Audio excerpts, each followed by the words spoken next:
বন্ধ করো। তোলো হাত। বাবা, বাবা তুমি বেঁচে আছো বাবা?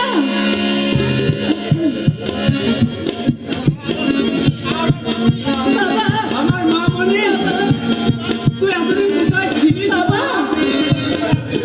আজকে রামপুর হুজুরের বাড়িতে আজ আমাদের দিয়ে আমি আপনার শ্বশুর না মানে আমি আপনার জামাই শ্বশুর বাবা। দেবাংশু ব্যানার্জি, তুই আমার চোখের সামনে আমার স্ত্রী পুত্রকে হত্যা করেছ, আমার উদ্মান সাজিয়ে শাসন করেছ, তাই তোমাকে আমি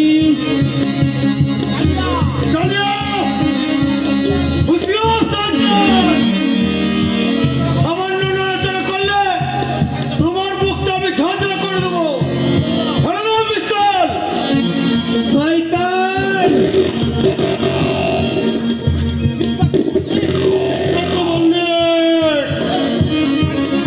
বেশ, তুমি পালিয়ে প্রাণে বেঁচেছিলে, কিন্তু আর আমি তোমাকে বাঁচতে দেব না।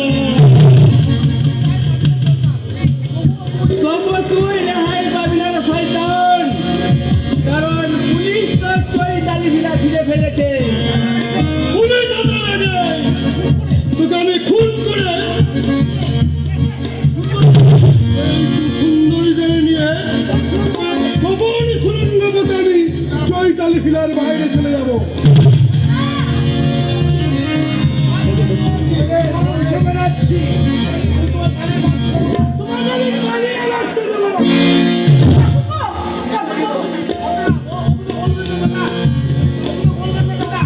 বলবেন না দাদা,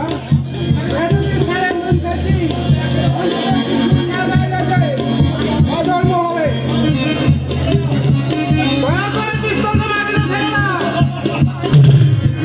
জানোয়ারের মাথাটা উড়িয়ে দেবো।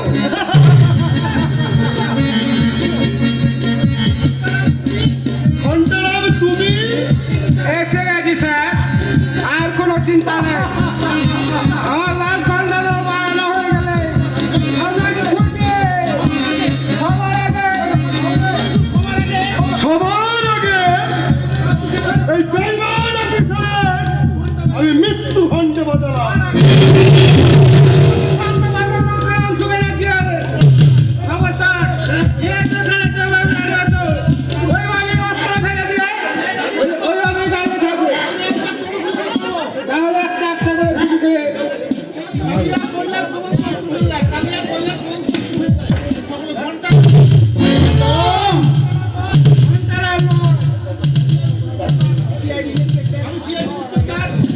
আমি সিআইডি ইন্সপেক্টর কোচিং দত্ত।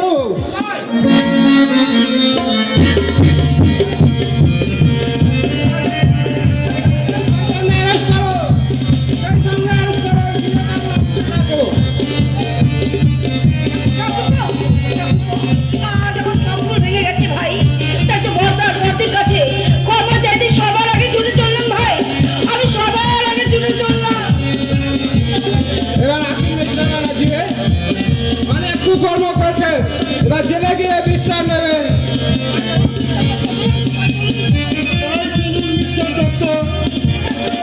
তবে মনে রাখবেন, খুব শীঘ্রই আমি ফিরে আসবো।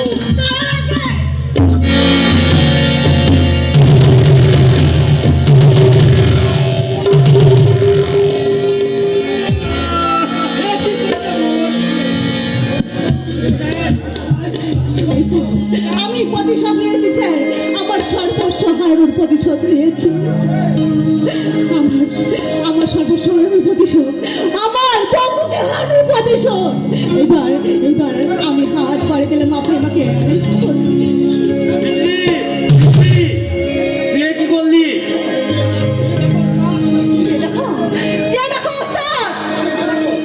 শয়তানকে আমি কেমন করে কুপিয়ে নিজে হাতে খুন করেছি।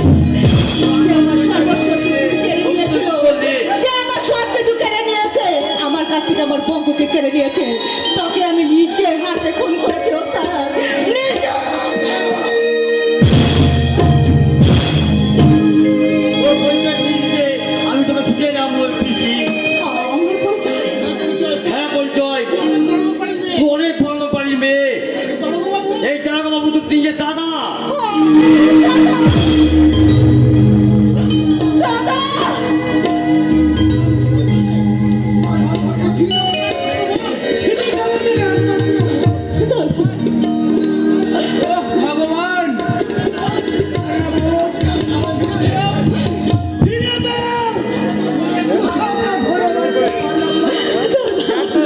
বলে দিচ্ছি। তাই নির্মল নিশ্চলের মতো আমি তোর হাতে তুলে দেব এই আইনের সিংহাসন। চলুন শেখর বাবু, তিনি বলবে বিজলি আইনে আদালতে আশ্রয় নেওয়ার আগে আত্মীয় স্বজন থেকে সব শেষ দুটা করে নিয়ে তুমি বিছানা ছেড়ে উঠে এসেছো বড় বউ। না না না আমি হাসপাতালে যাব না, হাসপাতালে যাব না। আমার চাক্ষুষ যখন এসে দেখবে তার মা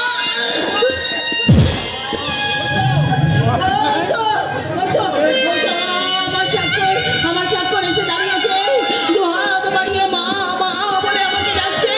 দাঁড়া দাঁড়া স্বাক্ষর, দাঁড়া, আমি তোর কাছে যাবো স্বাক্ষর, আমি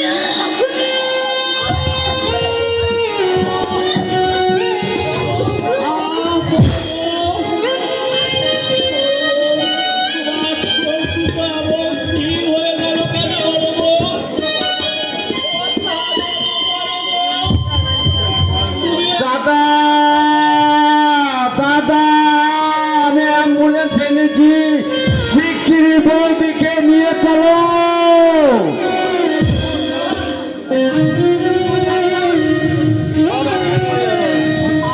হাসপাতালে নয় রে ভাস্কর, এবার তোরা তোদের বৌদির জন্য শ্মশান যাত্রার আয়োজন কর।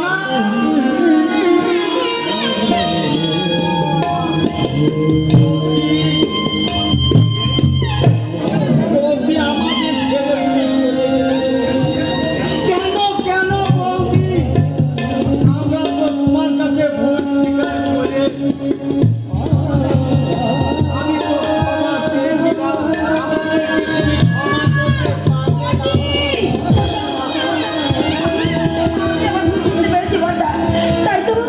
তাই তো আমি আপনার বোনের মতো বৌমা হয়ে আপনার কাছে ছুটে এসেছি ক্ষমা চাইতে বর্দা।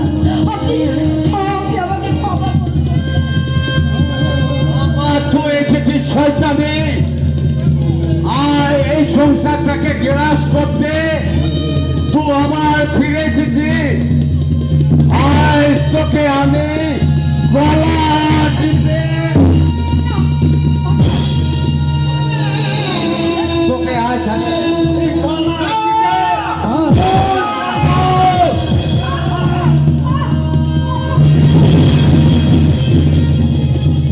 তুই করলি ভাস্কর, তুই কি করলি?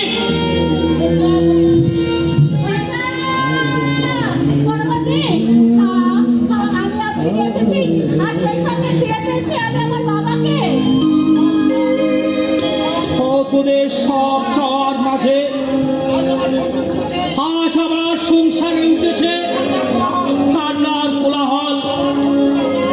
আবার সংসারে আবার সীতার আগুন জ্বলছে।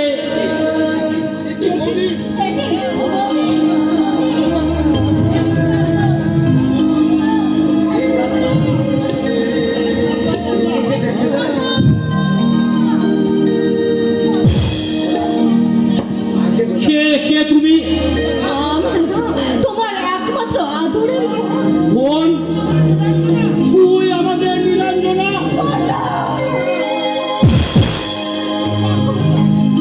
ওরে বোন, তোর এতে হাতে কিসের শৃঙ্খল? আইনের সিঙ্গল বর্তা। নীলাঞ্জনা, আমার যে যাওয়ার ডাক এসেছে বর্তা, তাই তো আমি যাবার আগে তোমাদের শেষবারের মতো দেখতে এলাম বর্তা। ওরে বোন, আমি তোকে একা যেতে দেবো না। এই শ্মশান সংসারের মায়া ত্যাগ করে আমিও তোর সঙ্গেই যাব। আয় সে তোর পুলিশ অফিসার হয়ে তুই আমার মোবাইল খুনের অপরাধে আমার হাতে হ্যান্ডকাপ পরিয়ে দে।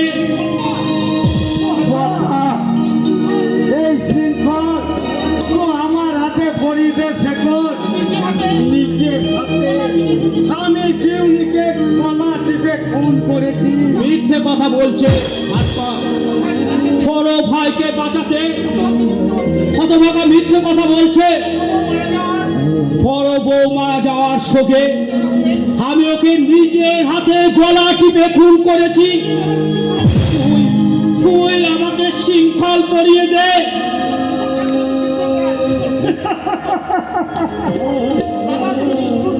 দাদা তুমি নিষ্ঠুর, তুই পাষাণ।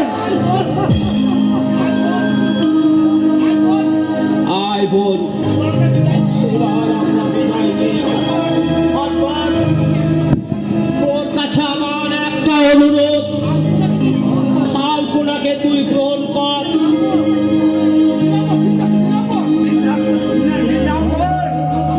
কাকা বাবু, একদিন আমি আপনার মেয়ে আলপনাকে কথা দিয়েছিলাম, ওকে আমি আমার সংসারে বউ করে ঘরে তুলবো, কিন্তু কিন্তু আমি আমার কথা রাখতে পারিনি। খাই খাওয়ার বেলায় শুধু একটা অনুরোধ করছি, আপনার আলপনাকে আমার ভাস্করের হাতে তুলে দিয়ে আপনি রক্ষা করবেন। আমার ফেলে যাওয়া এই সংসারে অহরহ জ্বলছে চিতা, বাজছে